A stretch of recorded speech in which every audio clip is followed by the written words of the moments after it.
Today we are going to do something stupid. Today we are going to try out what happens if you maximize one piece of equipment while minimizing the other one. We will do exactly that what everybody tells you not to do. You know, throw all your money into this while spending zero on this. We will try it out. I bet that the outcome will be rather dumb. However, I believe that the components we are going for are so freaking good that this is stupid aspect is rather minimizing. But we will find out. It will be interesting. So let's start with the components that we are going to use for this stupid ass experiment. Starting off with the case, I bet you have seen it from back there. We are going to use the Be Quiet Silent Base 802 because color scheme, because you know I need fancy ass images for Instagram. To make it even more white, we will stuff the case with Arctic fans, because I have enough white Arctic fans. We have the Bionics P120s, we have 5 of them, they are going in the top and in the back. And for the front we have the regular P14s, because they are white and they fit the color scheme. That's an easy explanation. For the motherboard we are going with Intel 12th Gen. We will get to the exact board in a minute, exact CPU in a minute. But for the board we are going to use ASRock's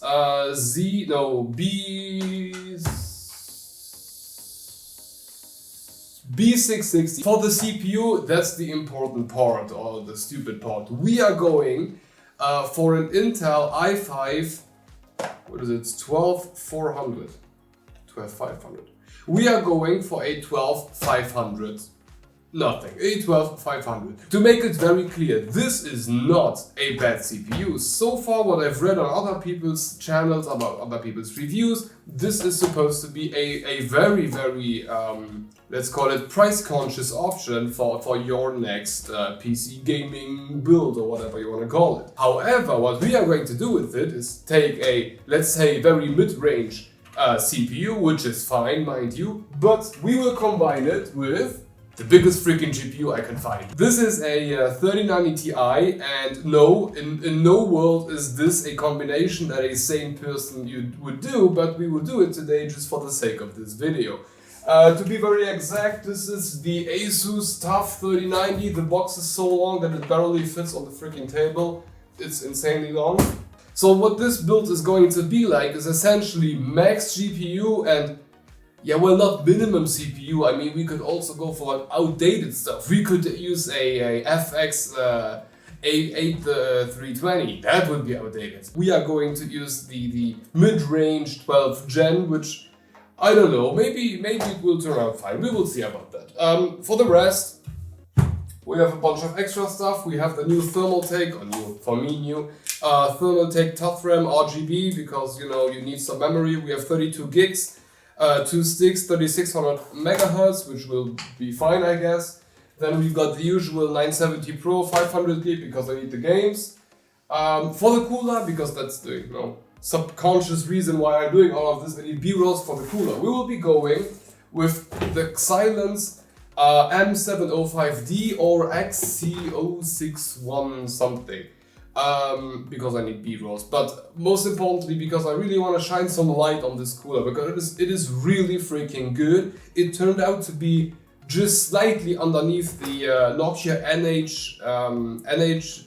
NH-U12A and at like a third of the price. So this cooler really needs some exposure. That's why I'm going to use it. Plus, I found out that Xilinx is basically a sub-brand of Be Quiet, you know, stuff I didn't know before. And we were going to use a Be Quiet case, so this kind of makes sense in my head, however. Then for the last two components, I mean the usual stuff that we need. We have a power supply. We're going with the Be Quiet Pure Power, whatever, 1000 watts, because I need 1000 watts to power this GPU. And then we will be finally utilizing to the fullest potential those Bitphoenix cables that I sent along. And back then when I sent them, it was marked on the box like 3090 ready, which basically just means they have 3 PCIe cables. And now I can finally use this hentai dongle here and, you know, do something with this. Okay, so let's get to it, let's build it, let's test it with some games and find out how the 12500 nothing can work with a insane 3090 Ti. My assumptions would be that the CPU will be running at 100% and the GPU will be basically sitting there and doing basically nothing. Not only because the GPU is basically a Lamborghini and the 12500, which would be a good car, but compared to the competition right now is basically a joke. It can't do much. The another point is the fact that I do not have a 4K monitor available to do benchmarks on. The only thing I have here is like a, I don't know if you will be even able to see it. No, you won't. So I have a monitor here. And that's like a 1080p monitor. So I will not even be able to push the 3090 Ti to any limit. So I'm sorry for that. Maybe one day I will get a better monitor. But yeah, let's get to it. Even though I'm pretty sure this video will not come out for the next a month, maybe even 2 or 3. Just for reference for myself, right now it's May the 4th. It's the 4th of May. By the time this video comes out, I am pretty sure that the giveaway will be over. But we teamed up with Strumbus, which is basically like an UK manufacturer of mousepads, to create this beautiful little mousepad. So if you want to check it out, I will leave the links in the description below. Even if the giveaway is already over, maybe you are still interested, get one. They are not that freaking expensive, and the channel is getting a kickback for each purchase. So if you like it and if you want to, support the channel, you can do that. And I just wanted to point out one thing. How can it be that the mounting system of Be Quiet coolers is so freaking stupid with that central mounting bridge, but on Excited's cooler, it's basically the same thing as what Nokia offers. I don't get that, why that is the case. I think it's so stupid. Yes. I was so hyped when I first saw the Intel stock cooler presentation, like when they showed it off. I thought it looked freakish amazing, really. The issue is when the first reviews came in and people or I realized that those like fins around here are not actually fins, those are pieces of plastic which are just there to pretend like it's a big ass cooler, while in actuality it's a piece of it's a very little piece of aluminum, which has a shit ton of plastic glued on top of it, because why the hell would you do that? I think I was so saddened by how they treated the cooler. It could have been so much better, really. I'm putting the cooler aside. I will probably use it in a later installment for something else. Probably like a cooler test, whatever, just to see if it. Wow, am I stupid? Okay, this is really dumb. Like oh yeah, that doesn't sound particularly good. The piece of the mounting of the cooler basically prevents me from like doing this properly. Yeah, that wasn't my best idea for today.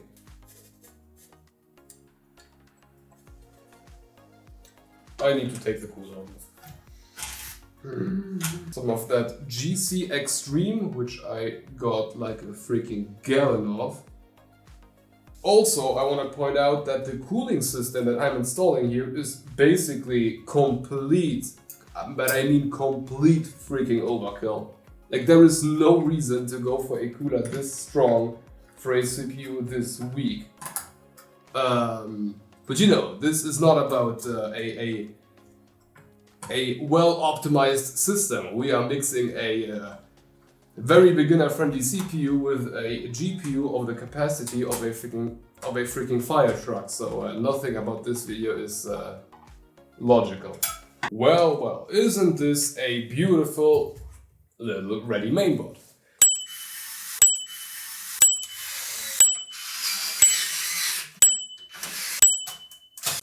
The most annoying part of today's PC is the fact that I again managed to miscalculate the amount of fans that I actually need. Really great job from my side here.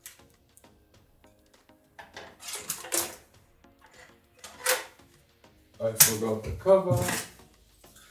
It's amazing how often everybody forgets that damn cover. And motherboards with a cover pre-attached to the board should become like just straight up standard. Wow, that was easy. So next up will be power supply. So I am already aware that I will be running into a huge issue in like a matter of minutes now.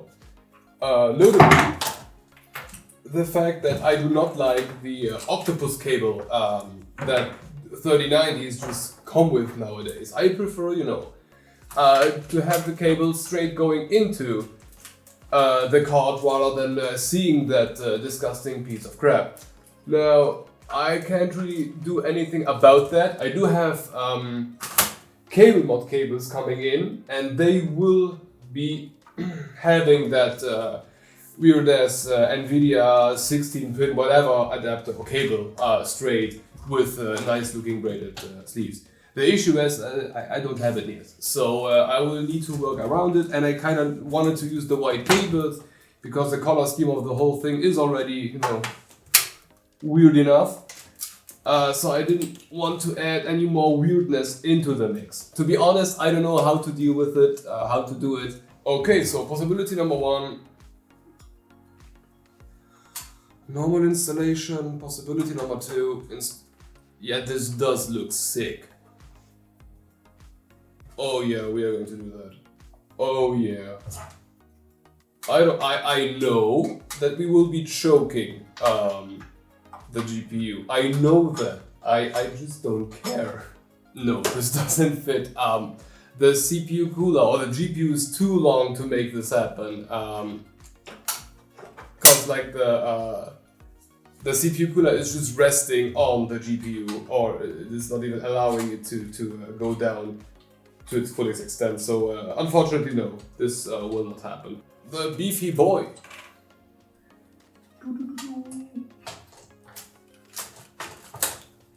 So, possibility number one will be coming out from the bottom. That will look really bad. Because I will have the white cable starting somewhere here, which does not look particularly good. Yeah, it's going to be octopus hentai thing. Really, really sucks, but what do you want me to do? Oh wow, a PC that didn't immediately light on fire. Good job. Good day today. Woo. So okay, well, I will be starting to do the benchmarkings. I will show you now some of that. Some of that. Yeah, enjoy.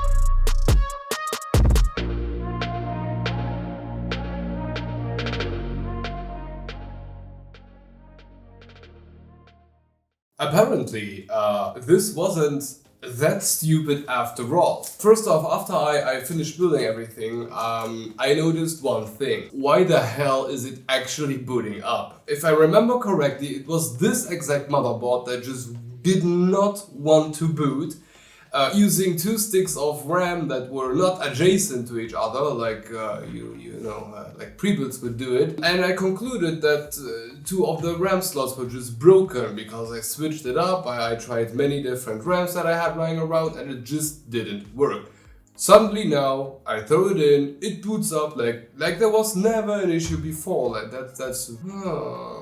Sometimes it's not the CPU that has an issue, sometimes it's not the board that has an issue, and sometimes it's not the RAM that has an issue. Sometimes it's a combination of the three of them. And it's very much possible that if I throw in now the 1200K back again, that suddenly it will stop to work. It's possible there was a a RAM slash CPU combination. Maybe it was the board and the CPU. I will never know. I just know that this works. I don't even care why. It just works, and I'm fine with it. The second thing I noticed when starting everything up is the fact that this is not that stupid after all. Why I didn't do this correctly. The second thing is I thought to myself that it was just too dumb to make a video about me benchmarking a 3090 Ti on a 1080p monitor. So what I did is I took the whole system and walked over to my working space where I have three 4K monitors, and then I started to use them. It was a mess of a cabling, but it was worth it. So I did a lot of benchmarkings, and before we get to the reason why this is not that stupid after all, have a look at the benchmark.